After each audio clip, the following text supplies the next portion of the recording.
నమస్కారం.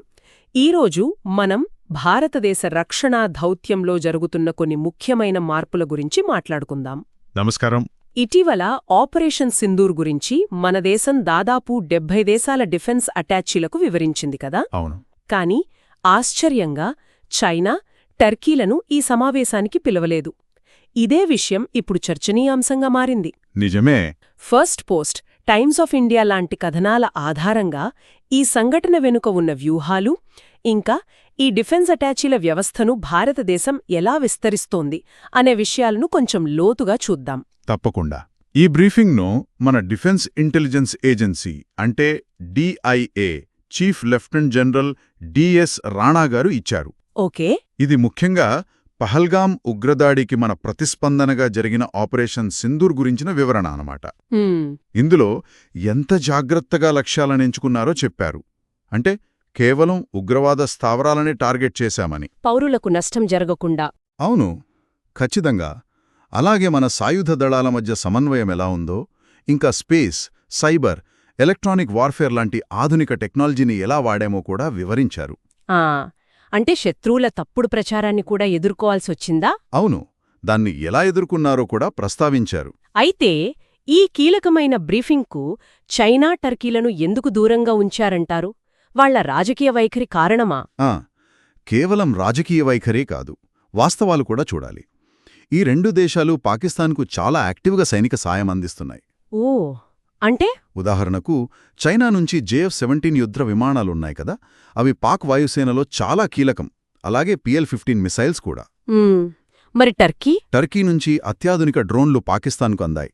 దీనికి తోడు ఆ దేశాల నాయకులు చేసిన కొన్ని ప్రకటనలు కూడా పాకిస్తాన్కు మద్దతుగా ఉన్నట్లే అనిపించాయి.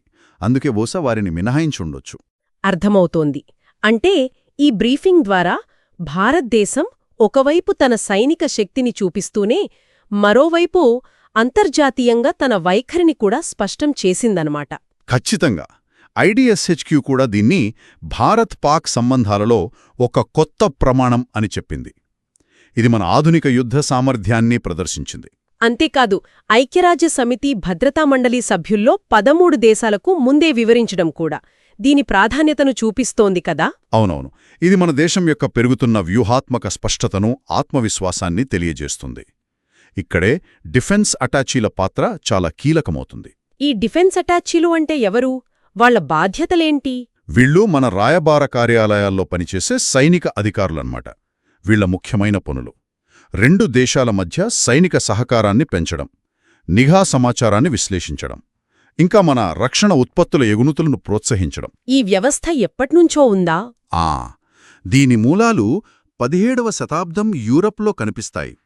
కాని 1961 వియన్నా ఒప్పందంతో దీనికొక అధికారిక గుర్తింపొచ్చింది.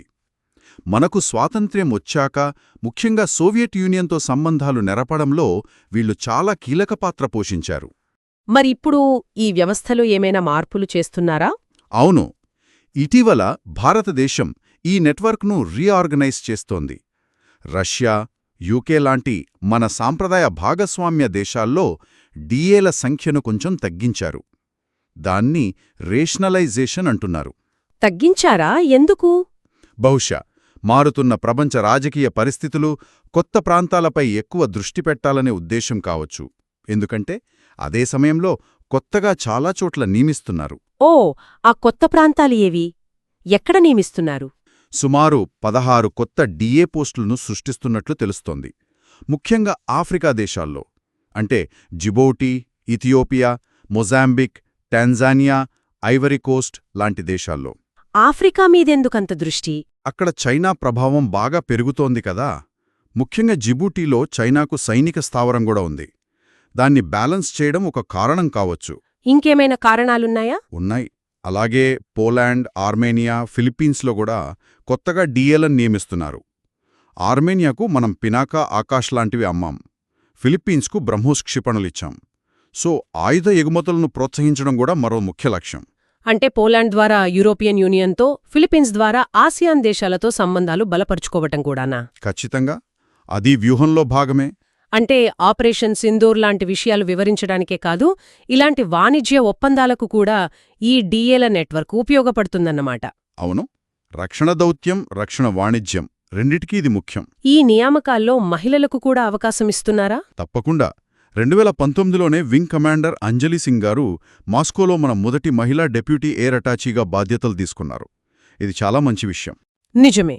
అయితే ఈ డిఏలు ఎక్కువగా వార్తల్లోకి రావడం వల్ల కొన్నిసార్లు సున్నితమైన సమస్యలు కూడా వస్తాయి కదా. ఇండోనేషియాలో మన డిఏ వ్యాఖ్యల గురించి ఏదో వివాదం వచ్చినట్లుంది. అవును, కొన్నిసార్లు అలా జరగొచ్చు. ఇండోనేషియాలోని మన రాయబార కార్యాలయం వెంటనే దానికి స్పష్టత ఇచ్చింది. అక్కడ ఒక సెమినార్లో మన డిఏ కెప్టెన్ శివకుమార్ చేసిన వ్యాఖ్యలను మీడియా తప్పుగా అర్థం చేసుకుని సందర్భం లేకుండా రాసిందని వాళ్ళు చెప్పారు. ఏం చెప్పారు డిఏ గారు? ఆయన భారత సైన్యం ఎప్పుడూ ప్రజలచే ఎన్నుకోబడ్డ రాజకీయ నాయకత్వం కిందే పనిచేస్తుందని, ఆపరేషన్ సింధూర్ ఉగ్రవాద స్థావరాలను నిర్మూలించడానికి జరిగిందని, ఉద్రిక్తతలు పెంచే ఉద్దేశం లేదని స్పష్టం చేశారని రాయబార కార్యాలయం వివరణ ఇచ్చింది. ఓకే, స్పష్టమైంది. మొత్తానికి చూస్తే ఆపరేషన్ సింధూర్ లాంటి వ్యూహాత్మక బ్రీఫింగ్లు ఇవ్వడం ద్వారా, అలాగే డిఫెన్స్ అటాచీల నెట్వర్క్ను ఆఫ్రికా, తూర్పు యూరప్, ఆగ్నేయాసియా లాంటి కొత్త కీలక ప్రాంతాలకు విస్తరించడం ద్వారా భారతదేశం తన రక్షణ దౌత్యాన్ని మరింత యాక్టివ్గా మార్చుకుంటోంది. నిజమే. ఇది కేవలం భద్రతా సహకారానికే కాదు, ఆయుధ ఎగుమతులు పెంచుకోవడానికి, ప్రపంచ వేదికపై మన ప్రభావాన్ని పెంచుకోవడానికి కూడా ఉపయోగపడుతుంది. అవును, మారుతున్న ప్రపంచంలో ఇది చాలా అవసరం కూడా. నిస్సందేహంగా ఇది మన దేశ ప్రయోజనాలను కాపాడుకోవడానికి, మన స్థానాన్ని సుస్థిరం చేసుకోవడానికి జరుగుతున్న ప్రయత్నంలో ఒక ముఖ్యమైన అడుగు. ముగించే ముందు శ్రోతల కోసం ఒక చిన్న ఆలోచన రేకెత్తించే ప్రశ్న. ప్రపంచమింత సంక్లిష్టంగా మారుతున్నప్పుడు, రకరకాల పోటీలు పెరుగుతున్నప్పుడు, భారతదేశం ఇలా విస్తరిస్తున్న ఈ రక్షణ ప్రతినిధుల నెట్వర్క్ భవిష్యత్తులో వచ్చే భౌగోళిక రాజకీయ సవాళ్లను ఎదుర్కోవడంలో, మన దేశ ప్రయోజనాలను కాపాడటంలో ఎంతవరకు విజయవంతమవుతుంది? ఆలోచించండి.